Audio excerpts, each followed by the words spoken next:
Long ago in ancient China lived a young woman named Zhu Yingtai. Zhu loved to learn, but in those days girls weren't allowed to go to school. Zhu, however, was clever and determined. She disguised herself as a boy, tucking her long hair under a scholar's cap.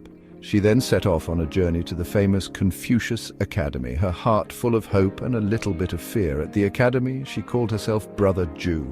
She was a brilliant student, impressing all her teachers. She became very good friends with a classmate named Liang Shanbo.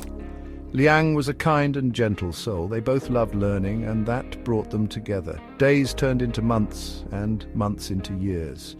Zhu and Liang were always together. They studied, discussed their lessons, and shared secrets under the moonlit sky. Zhu found herself falling in love with Liang's warmth and intelligence. She wanted to tell him who she really was, but she was afraid. Zhu tried to give Liang hints about her true identity. She would talk about her sister, describing her as smart and curious as any boy. Liang, unaware of the truth, would simply praise Zhu's family. He often wished for a wife who was just as intelligent and understanding as his friend, Brother Zhu. Each word was like a bittersweet ache in Zhu's heart. Their friendship grew stronger with each passing day. They laughed together, shared dreams, and understood each other perfectly. Zhu cherished every moment, knowing that their time together was precious. The thought of leaving Liang filled her with sadness. One day a letter arrived for Zhou. Her father was sick and wanted her to come home. She was torn between her duty to her family and her love for Liang. With a heavy heart, she prepared to leave, dreading the moment she would have to say goodbye. Liang insisted on walking with Zhu part of the way home. As they walked, Zhu tried again to reveal her secret. She spoke about butterflies, comparing them to transformation and love. Liang, lost in his own thoughts, didn't understand her meaning. He promised to visit Zhu's home soon, excited to meet the family of his dearest friend. When they reached a bridge, it was time to say goodbye. Zhu, overwhelmed with emotion, made a final plea. She asked Liang to visit her home and ask for her sister's hand in marriage. It was a promise veiled in sorrow and unspoken love.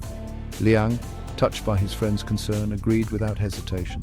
Months passed, and Liang, true to his word, journeyed to Zhu's home. He was met by a beautiful young woman. It was Zhu, without a disguise. Tears welled up in her eyes as she greeted him, her heart overflowing with love and relief. At that moment, Liang finally understood. But their happiness was short-lived. Zhu's parents had already promised her hand in marriage to a wealthy merchant. Bound by tradition and her father's wishes, Zhu was devastated. Liang, heartbroken and filled with despair, fell ill. The weight of their impossible love proved to be too much, and he died. When Zhu learned of Liang's death, she was inconsolable. On the day of her wedding procession, she couldn't bear it any longer. She broke free and ran to Liang's grave, collapsing in grief. Suddenly a storm erupted, as if the heavens themselves were mirroring her sorrow. The earth trembled and Liang's grave split open. Without a moment's hesitation, Zhu threw herself into the chasm. In that moment of despair and sacrifice, a miracle occurred. From the grave, two butterflies emerged, their wings a kaleidoscope of colors. They fluttered into the sky, inseparable, soaring above the world that had kept them apart. The butterfly lovers, forever bound, became a symbol of eternal love, reminding everyone that even death cannot extinguish a love so true.